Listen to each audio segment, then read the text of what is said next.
আজকাল সবাই ভাইরাল হতে চায়, কিন্তু ভাইরাল হওয়ার আসল রহস্য কি? প্রথমত, সব ভাইরাল কন্টেন্ট মানুষের আবেগ ছোঁয়, হাসি, কান্না, অবাক করা সত্যি, অথবা অনুপ্রেরণার চরম একটা মুহূর্ত। দ্বিতীয়, সহজ এবং সরল ভাষায় কথা বলে এবং লম্বা কথা কেউ ধরে রাখতে পারে না।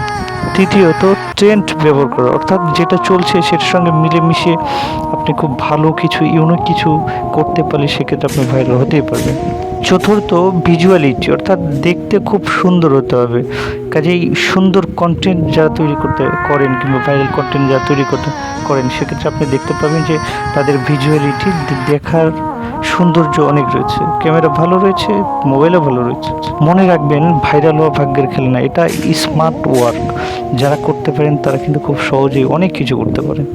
স্মার্ট কন্টেন্ট তৈরি করা 2-4টে শিক্ষা রয়েছে, সেটা যদি গ্রহণ করতে পারেন সেক্ষেত্রে অবশ্যই ভাইরাল হতে পারবেন। সবাইকে